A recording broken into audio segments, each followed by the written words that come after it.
Good evening, ladies and gentlemen. Welcome to the Q1FY22 Earnings Conference Call of Salasar Techno Engineering Limited.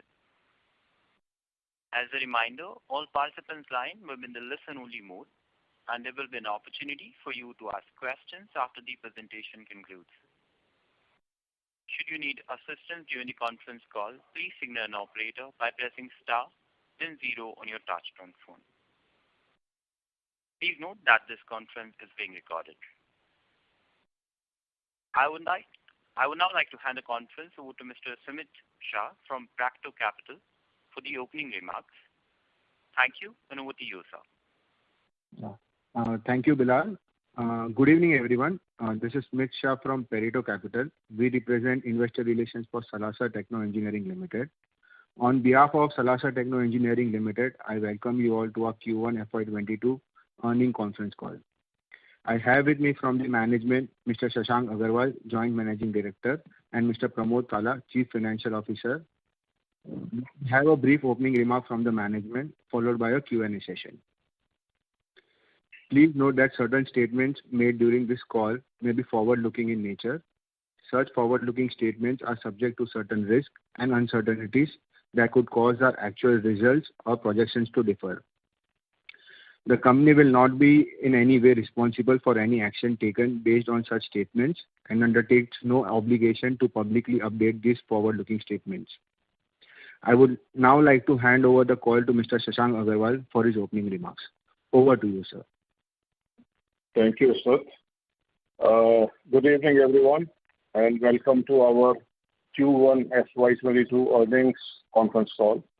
I hope everyone is keeping safe and healthy. Let me start by taking you through some of the highlights for the quarter. I'm happy with the performance our team has delivered during these challenging times. On a consolidated basis, we have registered a revenue of rupees 132.8 crores for the Q1 FY22 compared to rupees 63.2 crores in the corresponding period of Q1 FY21. There is a 110% year-on-year growth for the quarter. To speak about the segmental revenue contribution in Q1 FY22, revenue from manufacturing of steel structures stood at 67%, EPC for power transmission at 18%, EPC from railways, electrification at 15%. Our performance for the quarter was impacted as we saw the emergence of second wave of COVID-19, which impacted our execution of certain projects, and it also impacted our telecom tower dispatches. We faced labor shortages in our manufacturing units as some of our employees got affected, and there was restrictions on the movements as well. We also faced acute shortage of oxygen in our plants, which is essential for the fabrication of steel structures. However, we were able to manage the situation to the best of our ability. As a good corporate, ensuring safety of all our employees, we had conducted a COVID-19 vaccination drive, ensuring that all our employees were vaccinated by the first dose.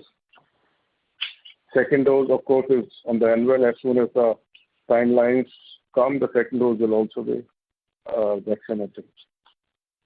Our EBITDA for the quarter stood at rupees 14.7 crores compared to rupees 4.8 crores in Q1 FY21. EBITDA margins for the quarter stood at 11.1%, which show a steady increase in our efforts to continuously strive towards improving our margins. The reported PAT for the quarter stood at rupees 7.3 crores with a margin of 5.5%. In terms of order inflow, we have secured various orders during the quarter, few of which I would like to highlight.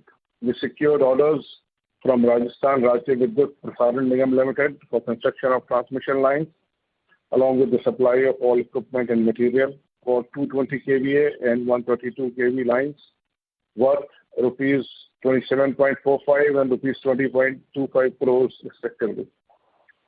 We received an order from Power Grid Corporation worth rupees 238 crores for construction of 201 km transmission lines along with 4 substations in Arunachal Pradesh. we received a very prestigious order for construction of telecom towers of various sites for a value of rupees 55 crores from IKI Limited for the ESCON 4 project. This project is of defense and is of a very high national importance. With this, our total order book stands at rupees 960 crores, including outstanding order book, L1 EPC orders, manufacturing orders, and outstanding under heavy structure unit and orders under Salasar Techno. We are very confident about the opportunities in our focus sectors. We continue to see a lot of opportunities coming in our way as the telecom operators are working towards improving their connectivity. Also, in the near future, once the rollout of 5G begins, we expect exponential rise in the demand for telecom towers. Increasingly, we see good demand from the power and railway EPC segments and also our new heavy structure division. We remain committed and are working towards our set targets of achieving higher profitable growth and becoming one of the leading players in our industry. I would like to thank all our shareholders for their continued support and faith in us. This is all from my side. I would now ask moderator to open the floor for question and answer session. Thank you very much, sir. Ladies and gentlemen, we will now begin the question and answer session. Anyone who wishes to ask a question may press star and 1 on their touchtone telephone. If you wish to withdraw yourself from the question queue, you may please press star and 2. Participants are requested to use handset while asking a question. To ask a question, you may please press star and 1. Ladies and gentlemen, we will wait for a moment while the question queue assembles.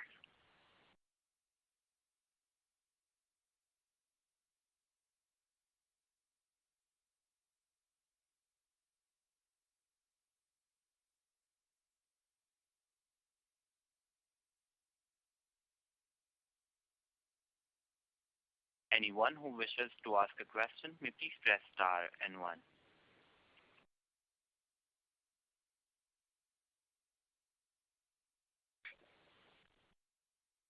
We have a first question from the line of Amit Mehta, an individual investor. Please go ahead. Good evening, sir. Thank you for the opportunity.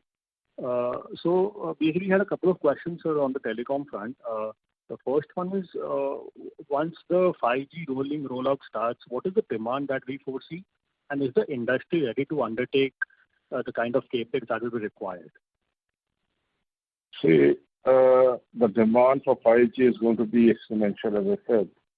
And I've said earlier also, the demand for telecom towers or the connected sites in next 10 years is going to be more than what we did in last 25 years in the telecom industry in total. So no matter what, all the operators will have to do the capex. And whether they're ready or not, yes, they're ready. You can see there'll be increase in price points for the operators, and they will have some focus on increasing their ARPUs so that they can have money to roll out sites. And 5G is something which is written on the wall, and nobody will be able to avoid it. They have to go with the 5G, no matter what, from where. Ever they have to bring the money back, borrow, still they'll have to put money in the capex to roll out 5G. So in 5G, there'll be, two kinds of sites. There'll be a lot of sites wherein the existing towers would be used. Those would be called non-standalone sites, wherein there'll be antennas for 4G as well as 5G. Whereas there'll be a lot of sites, new sites, which will come up as standalone sites, which will be used typically for expanding 5G. And there'll be not many towers near to each other to give you a seamless connectivity in 5G. That's the whole idea about 5G. Understood, sir. So a small follow-up to that is there any development currently happening in terms of new deployment of towers or any kind of orders that we've seen, maybe which you can execute in FY22 or something, 23, 22? Oh, plenty. See, the focus right now is to increase the 4G connectivity, especially in the rural areas. See, we have 4G today in the urban areas, but rural areas still we are running on 2G. And the companies right now are focusing on increasing their reach in the rural areas, and that's more so on the 4G connectivity. And there's a lot of expansion which is happening in the northeast area in Bihar, Jharkhand, Chhattisgarh, wherein all the new sites are being put up as 4G sites. Even today, even in the urban areas, the connectivity, I mean, it was good till some time back, but for the last, I would say, about a month or so, suddenly the load has increased on the networks, and companies are under pressure to increase the connectivity. They were putting many towers, many connecting points in the urban areas as well. Right.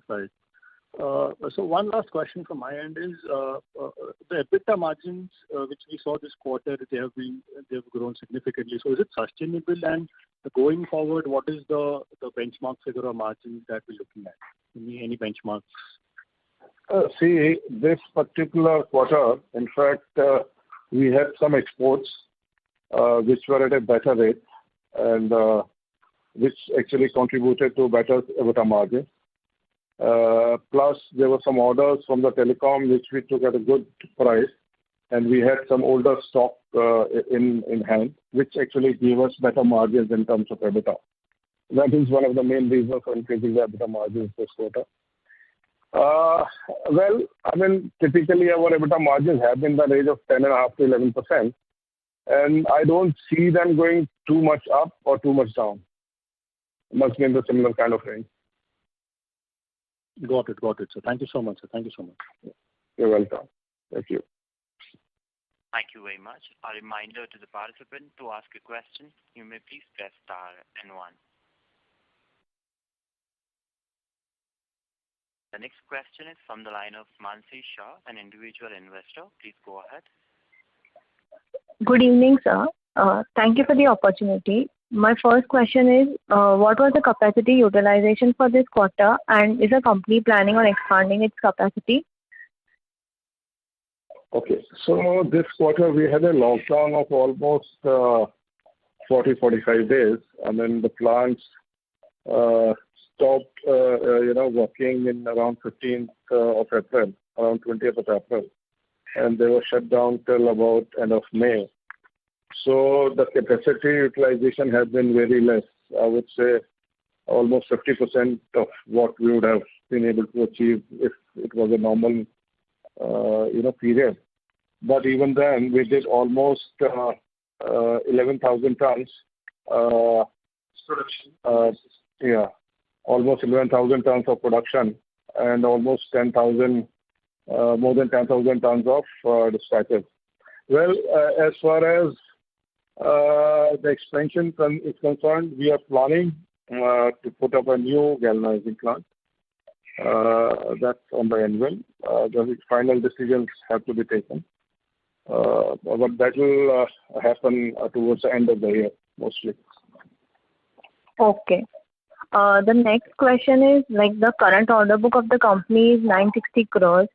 So, will it be executed in the following quarters of the current fiscal year, or it will be shared in the next fiscal year? See, there are certain orders which will be completed within this year. There will be part of it which will be completed next year, because there are certain projects of EPC which have a timeline of almost 24 to 36 months. So that will, some of the projects will even spill over to the next year after that. So partly in this year, partly next year, and partly after that. Okay. And also the revenue share from the railway electrification segment has increased by significant %. So is the company planning on focusing more on this segment in upcoming quarters? Yes, we are focused on railway. The reason for increasing the railway revenue this quarter was that some of the projects were handed over, and we were able to close the billing. The work was going on, till about last quarter, and then finalized, handed over. So a lot of billing was done this quarter as well. So, but yes, our focus is on railways because it's a very growing sector, and we definitely are looking forward to have a good penetration in the railway electrification market. Okay. So can you tell us that what are the pending orders in the railway segment, and what is the bid book currently? 300 crores is a bid book in where we have bid tenders for railways, and the pending order book for railway is almost like about 100 crores odd. Okay. And like presently 46,000 odd kilometers of the track have already been electrified and still 20,000 kilometers is left to do. So what is the size which we are looking at out of the pending pie, and how do we plan to get these orders? See, as far as the order size or the order grabbing is concerned, we are bidding for the projects where we think we'll be able to complete at a good margin. That's number one. We are not running around and grabbing the jobs. Jobs are available, but sometimes the jobs are not available at a margin that we need. So we don't really quote for those jobs. We quote for jobs wherein we are able to make a margin. Right? That's number one. As far as 20,000 kilometers left over is concerned, it is going to take at least 5 to 7 years for the electrification of that. The government's target is, I think, 2-3 years, but I really doubt if that is possible to do in 3 years. And even if we are able to get a 5% share of that whole available market, we'll be happy. Okay. And what's the EBITDA margin that we are enjoying in the railway segment? Typically, see, that varies from project to project. We have projects where we have had EBITDA margins of 14% also, and we have had projects wherein we had EBITDA margins of 9%, 10% also. So that varies from project to project. But overall, yes, the EBITDA margins end of the day, when it comes, that remains between 10.5% to 11%. Okay. And the last question from my end, if you can throw some light on the company solar segment. Well, solar is picking up once again, but not to the extent that we would like. And the margins, for the companies who are working in the solar sector are squeezed at the moment. And that is the reason that even there, when we supply to them, they also try to squeeze the margins for us. So we are not very much focused on the solar sector as such. We take orders wherein the customer is good, the payments are secure, and that the margin is available, at least to a certain extent. There are a lot of work available in the market, but it's not that we just go and get everything, So Okay. That is what. I mean, solar business is not even 5% today, not even 3%, I would say. Yeah. Okay. Thank you. Thank you. Thank you. Anyone who wishes to ask any question may please press star and 1.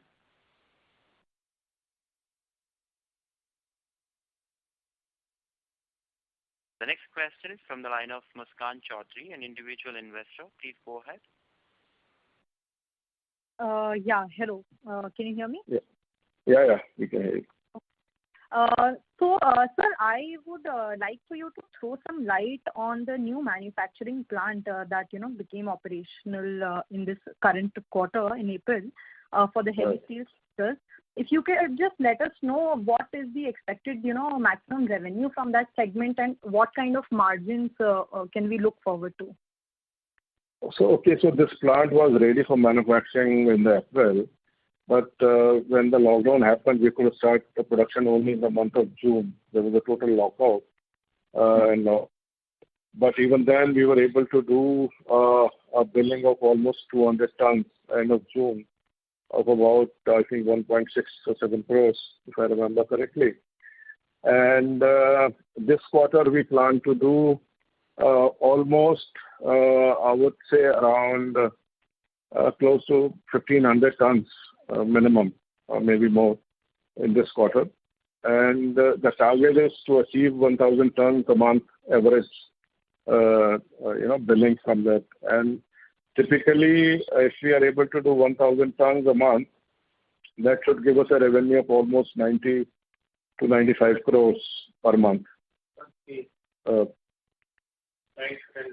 to 10 crores per month, and about 100 crores a year minimum.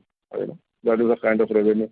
As far as EBITDA margins, so EBITDA margins typically in the steel sector in our line of business are limited to 11 to 12%. So we are expecting a little better margin going forward in our own business because there is a demand, huge demand. But you can see the margins should be in the range of 11 to 12% in that business. Right. Got it, sir. Got it.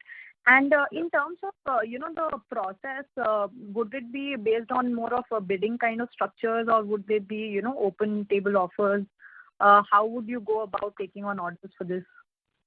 Mostly the customers are in the private sector, so this is all across the table negotiations. And we have a steel pricing on one side, the manufacturing cost on the one side, and there is a customer on the other side. And this is how you negotiate and close. Okay. And sir, what would be the average time frame for the completion of these kind of projects? So typically these are supply orders, and supplies normally start within 30 days from the date of receipt of order, and depending on the order size, it might take anywhere from 15 days to 2 months to supply one single order. After that. Okay.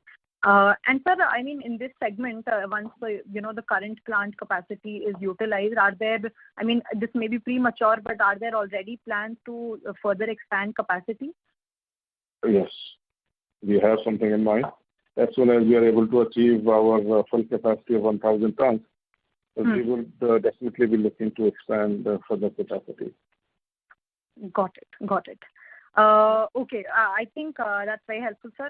One last thing I would like to know is what would be the outstanding debtor amount as of this quarter, including the retention amounts? 210 crores. Okay. Got it. Thank you so much. All right. Thank you. You're welcome. Thank you very much. Ladies and gentlemen, to ask a question, you may please press star and 1. The next question is from the line of Amit Mehta, an individual investor. Please go ahead. Yeah, thank you so much for taking my question again. So, sir, I had some follow-ups. Basically, as you mentioned that right now we're more focused on 3G and 4G and increasing the connectivity. So, my question was, what is the current capacity of the telecom towers, and going forward, what kind of capacity would we require for a seamless experience? So there are about 600,000 towers in India at the moment. Okay. Yeah. And this 600,000 towers have been put up during last 25 years, from 1995 to 2020. 2020 is when the telecom industry in India completed Silver Jubilee 25 years, right? Okay. And these 600,000 towers have about 800,000 points of connectivity, give and take, assuming that there is a average tenancy of about 1.35 per tower course. So to have a seamless experience on 5G all across the country in India, you need at least 1 million more towers and at least 1.5 million points of connectivity in next 10 years. That's my take on that. Okay, understood. And sir, you also talked about the debt levels, in the previous question. So, what would be the cost of capital that, or the interest rates that we are charged on these? We have sub 8% financing from the bank for CC limits in the range of about 7.75%. Okay. And we rather get a subvention also. So average cost is not more than 7.5%. Average. Okay, great. And sir, I just saw your presentation and it talks about different orders. So if you can help us understand the breakup of orders under various segments and what is the average, the general time frame for completion of those orders? So the orders under EPC which are under execution are about 560 crores. And in this, there will be orders which will be closed. There will be projects which will be closed within this financial year. There will be some projects which will be closed next year, and there will be some partly which will be closed year after that. Okay. And after that, we are L1, wherein we are awaiting LOIs for orders worth 88 crores for EPC business. ROB business, that's a heavy structural division business. We have order book of around 70 crores, plus minus.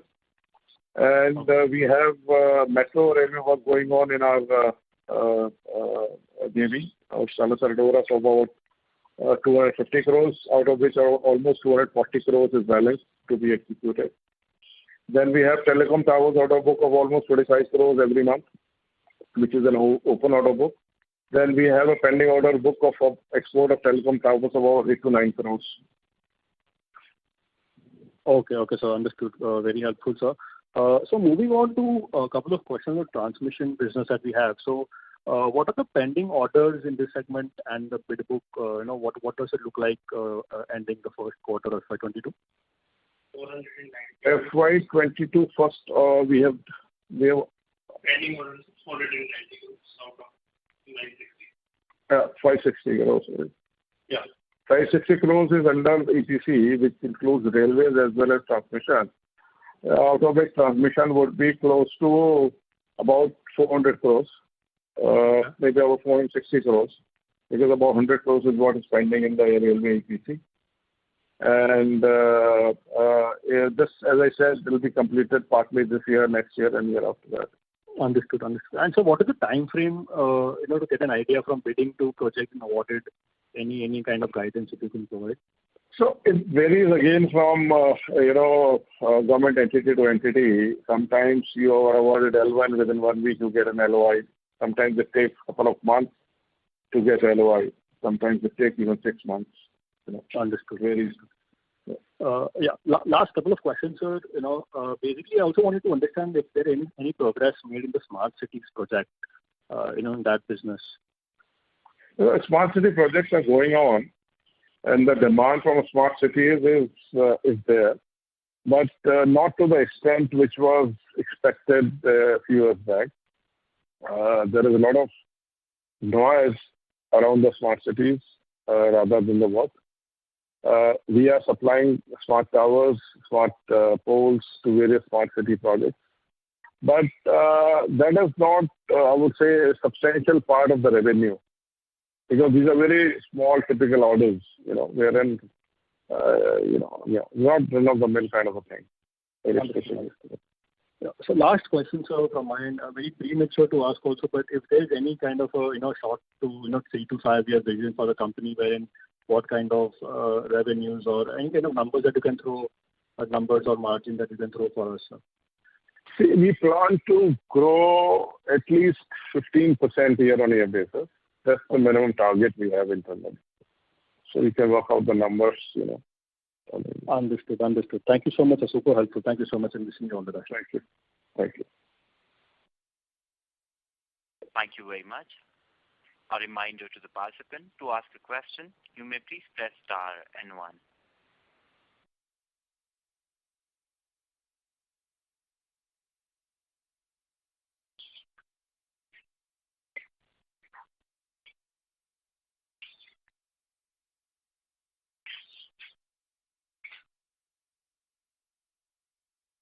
As there are no further questions from the participants, I now hand the conference over to Mr. Agarwal from Salasar Techno Engineering Limited for closing comments. Over to you, sir. Thank you. So thank you everyone for your participation in our Q1FY22 earnings conference call. In case of any further queries, you may get in touch with our Pareto Capital advisors, or feel free to get in touch with us. We look forward to your interacting with you in the next quarter. Thanks once again, and keep safe, keep well. Thank you. Thank you very much. On behalf of Salasar Techno Engineering Limited, that concludes this conference call. Thank you for joining us, and you may now disconnect your lines.